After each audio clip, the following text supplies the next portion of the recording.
All right, our next witness is Dr. Carl Sagan of Cornell University, a man who needs no introduction. He comes to us today from the Center for Radiophysics and Space Sciences. We welcome you, and we're very pleased that you would take the time out of your schedule to come to a place like Washington, where everything seems to be living in today and not in tomorrow, to share with us your particular view of how our past and our present may well affect our future. Carl, thank you very much.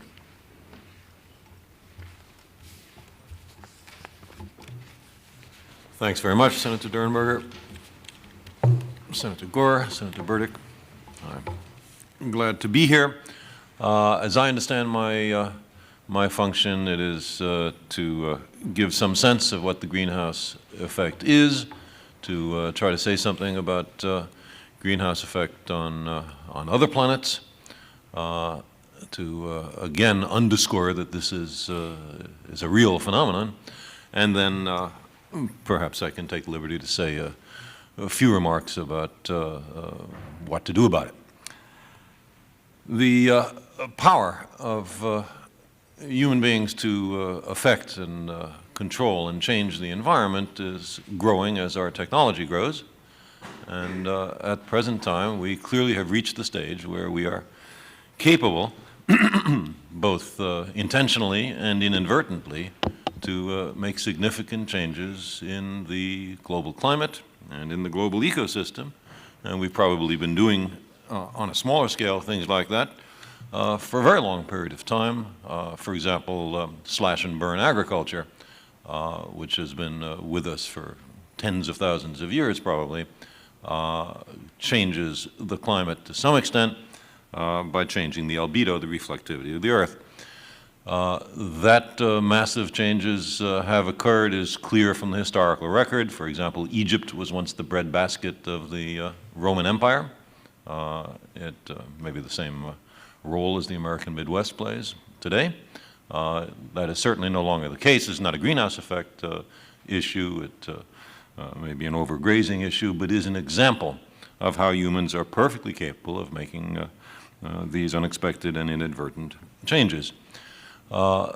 Because the effects occupy more than a human generation, there is a tendency to say that they are not our problem. Of course, then they are nobody's problem. Not on my tour of duty, not on my term of office. It's something for the next century. Let the next century worry about it. But the problem is that there are effects, and the greenhouse effect is one of them, which have long time constants. If you don't worry about it now, it's too late later on. And so in this issue, as in so many other issues, we are passing on extremely grave problems for our children when the time to solve the problems, if they can be solved at all, is now.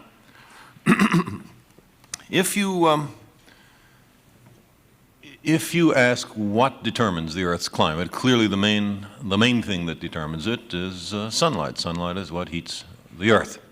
Not all the light that arrives at the Earth from the sun goes to heating the Earth. Some of it is reflected back. It's just the part that is absorbed.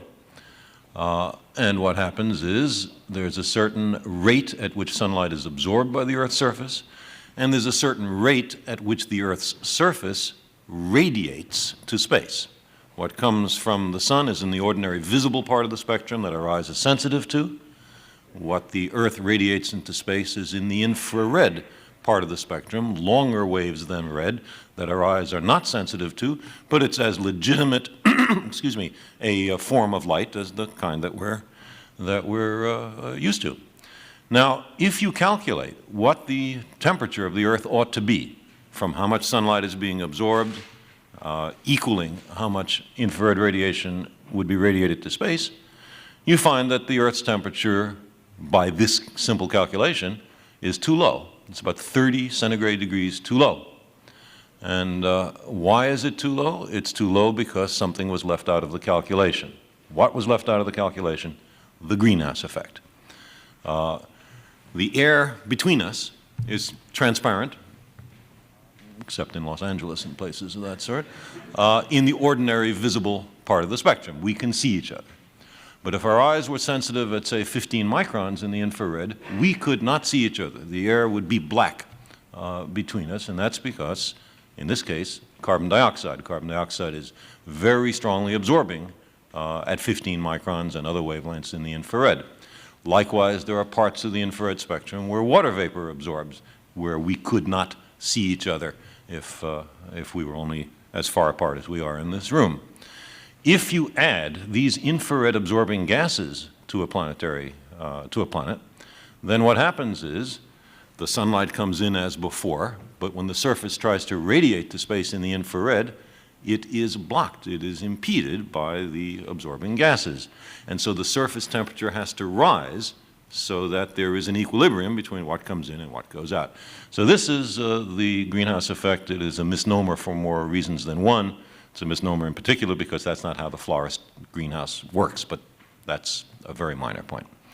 There are other gases which absorb in the infrared, many of which have been mentioned already: nitrous oxide, methane, the halocarbons, and these are products partly of agriculture. It's fertilizers, refrigeration, aerosol spray cans, and so on, all products of our technology.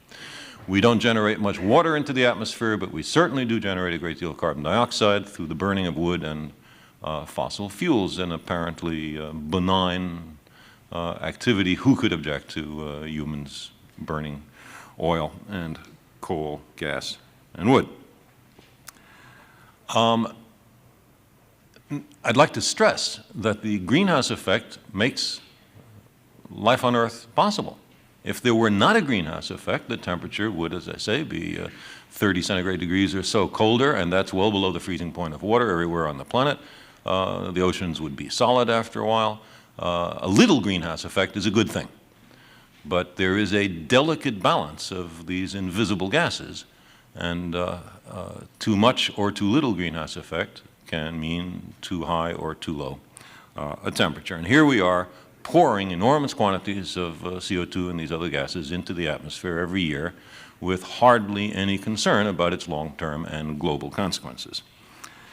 Now, certainly not all aspects of how increased CO2 and other gases into the atmosphere affect the climate are known. There are still many uncertainties, although the overall picture is, I think, quite clear and quite widely understood and accepted. But there are questions about aerosols, about clouds. You heat up the Earth. How much increase or decrease in cloudiness is there? How does that change the albedo or reflectivity of the Earth? There's questions about the ocean and its response time to an increase in CO2. There are feedback effects. And therefore, it is certainly worthwhile to spend some additional money on further research on the subject. Another point is that the significant temperature changes on the Earth between ice ages and out of ice ages, glacial and interglacial time periods, seems to be connected with quite small changes in the amount of sunlight that reaches the Earth due to changes in the Earth's orbital properties, and that is a suggestion that the Earth's climate system may be very delicately dependent on the sorts of factors that we're talking about here, and that's why it makes sense to study past climatic change on the Earth as an attempt to obtain some calibration. Another source of calibration is the other planets.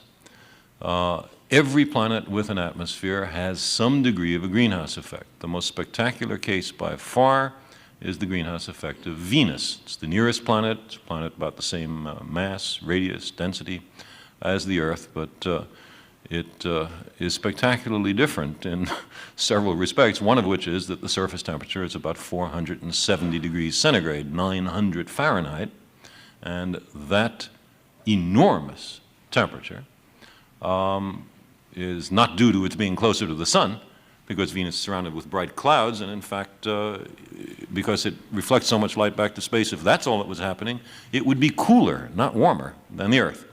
The reason for this absurdly high temperature on the surface of Venus which is well understood. I mean, Soviet spacecraft have landed on Venus and, in effect, stuck out a thermometer. There's no doubt that the surface temperature is very high. And later U.S. spacecraft have as well. The reason is a massive greenhouse effect in which carbon dioxide plays the major role. Now, the amount of CO2 in the Venus atmosphere is much larger than here. The atmosphere is almost entirely carbon dioxide, and there's 90 times more of it there than here. But it is an indication of what can happen in an extreme case. You look at Mars or Jupiter or Titan, the big moon of Saturn, and you have additional examples of greenhouse effects. Different gases, different amounts of sunlight reaching the surface, different planetary albedos and cloudiness. And in all those cases, there is also a greenhouse effect. In addition, it has been possible to calculate those greenhouse effects fairly accurately, so that the kind of theoretical armamentarium which is used to calculate the greenhouse effect changes on the Earth, is also used for other planets and therefore can be calibrated to some extent against those other planets. If we keep coming out with the right answer in all those different cases, then probably we understand fairly well how greenhouse effects work. It would, however, be worthwhile, along the lines that Senator Gore was talking about, to have an increased program through NASA to understand the greenhouse effects on other planets. This might be a very practical application of planetary exploration. As you've heard, the best estimates, they certainly have some uncertainty attached to them, are that at the present rate of burning of fossil fuels, the present rate of increase of minor infrared absorbing gases in the Earth's atmosphere, that there will be a several centigrade degree temperature increase on the Earth, global average, by the middle to the end of the next century, and that has a variety of consequences, including redistribution of local climates, and through the melting of glaciers, an increase in global sea level. There is concern on a somewhat longer time scale about the collapse of the West Antarctic ice sheet and a general rise of many, many meters in sea level. So we have a kind of handwriting on the wall. Certainly there's more research to be done, but as I say, there is a consensus. What can be done about it? The idea that we should immediately stop burning fossil fuel has such severe economic consequences that no one, of course, will take it seriously. But there are many other things that can be done. One has to do with subsidies for fossil fuels. More efficient use could be encouraged by fewer government subsidies. Secondly, there are alternative energy sources, some of which are useful, at least locally.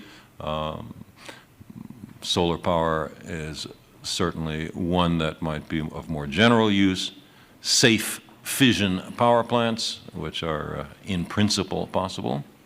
And then on a longer time scale, the prospect of fusion power. Fission and fusion power plants, in principle, vent no infrared active gases, and therefore, whatever other problems they may provide, they do not provide a greenhouse problem. I'd like to close by just saying a few words on the kind of perspective that this problem, as related problems, pose to us. Here is a problem which transcends our particular generation. It is an intergenerational problem. If we don't do the right thing now, there are very serious problems that our children and grandchildren will have to face. It is also a global problem. It is no good if just one or two major industrial nations take major steps to prevent a major increase still further in CO2 and other greenhouse gases, because other nations may, through their industrial development, cause the problem by themselves. And not to say that this is inevitable, but just to give an example. The largest coal reserves on the planet are the United States, the Soviet Union, and China. China is undergoing a very major industrial development. And the burning of coal is certainly something that must be very attractive for the Chinese looking into the future. I would say that there is no way to solve this problem, even if the United States and the Soviet Union were to come to a perfectly good accord on this issue without involving China and many other nations that will be developing rapidly in the time period we're talking about. So here is a sense in which the nations, to deal with this problem, have to make a change from their traditional concern about themselves and not about the planet and the species, a change from the traditional short-term objectives to longer-term objectives. And we have to bear in mind that in problems like this, the initial stages of global temperature increase, one region of the planet might benefit while another region of the planet suffers. And there has to be a kind of trading off of benefits and suffering. And that requires a degree of international amity which certainly doesn't exist today. I think that what is essential for this problem is a global consciousness, a view that transcends our exclusive identifications with the generational and political groupings into which by accident we have been born. The solution to these problems requires a perspective that embraces the planet and the future, because we are all in this greenhouse together. Thank you, Mr. Chairman. Well, thank you very much. Just a